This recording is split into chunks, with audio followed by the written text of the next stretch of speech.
And the Midianites sold Joseph into Egypt unto Potiphar, an officer of Pharaoh's and captain of the guard. And Joseph was brought down to Egypt. And Potiphar, an officer of Pharaoh, captain of the guard, an Egyptian, bought him of the hands of the Ishmaelites, which had brought him down thither. So now he's a slave.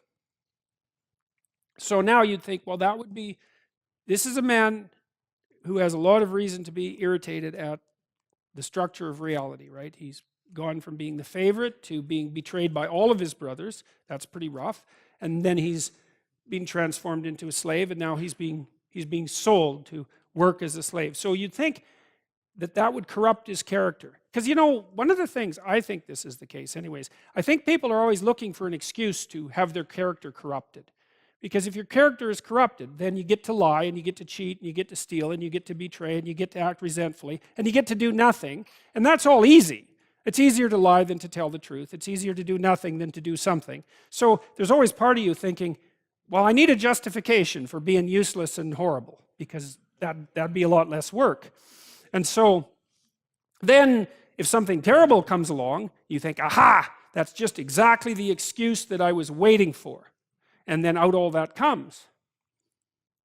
Solzhenitsyn, when he was in the concentration camps in Russia, watching how people behaved, he said that there were people that were put in the camps who immediately became trustees or guards, and they were even more vicious than the people who had been hired as guards. And his idea was that they had collected all that, he called it foulness, if I remember correctly, around them in normal life.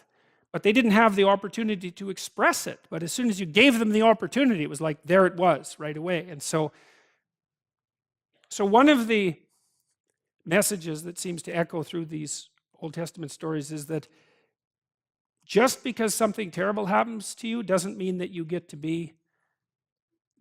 to wander off the path and make things worse. And maybe it doesn't matter how terrible it is that what happens to you. And that's a tough call, because you see people now and then in life who, they've really got it rough, man. Like 50 bad things are happening to them at the same time. And you think, oh, it's no wonder. If you were bitter and resentful and hostile, it'd be like, yeah, no wonder. But then you meet people, and Solzhenitsyn again talked about this in the Gulag Archipelago. He said he met lots of people not lots. He met enough people to impress him in the concentration camp system who didn't allow their misfortunes to corrupt them. And that's something, man. Because maybe the only real misfortune is to become corrupted. That's a really useful thing to think. Maybe the rest of it is trivial in comparison. I know that's a rough thing because you can be in very harsh circumstances, but I do think there's something to that. And the Lord was with Joseph, and he was a prosperous man, and he was in the house of his master the Egyptian. And his master saw that the Lord was with him, and that the Lord made all that he did to prosper in his hand. So that's an echo of the idea that we encountered earlier about walking with God, right? So Adam walked with God before he ate the fruit with Eve, and then he wouldn't walk with God. And then Noah walked with God, and Abraham walked with God. And so the idea is, well, that's that alignment with the highest ideal. I think it's something like that. And we could think about that as a metaphysical claim as well. But I don't think it is. I mean, I've got thousands of letters now in the last year from people who have told me that they were in a pit. That's exactly right. And that they decided that they were going to try to put their lives together. And that it worked.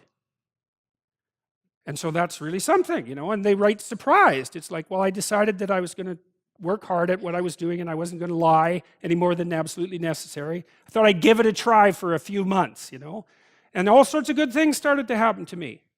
It's like, maybe that's how the world works. Now, obviously, it doesn't work like that all the time, right? Because you can get sliced off at the knees. I mean, there's an arbitrary element to existence that you can't wish away. But that doesn't mean that there aren't bad strategies and good strategies. And so I do think that one of the most fundamental existential questions is, like, if things aren't going well for you in your life, is, are you absolutely certain that you're doing absolutely everything you can to put things in order? Because if you're not, then you shouldn't complain, because you don't know to what degree you're actually contributing or even causing the circumstance. Now that's a very annoying thing to think, and I'm not trying to blame the victim. You know, I know that people end up with lung cancer because they were exposed to asbestos, you know. I'm not trying to, although I also know too that if you have lung cancer because you've been exposed to asbestos, that can be a tragedy or it can be hell, and to some degree that depends on how you conduct yourself.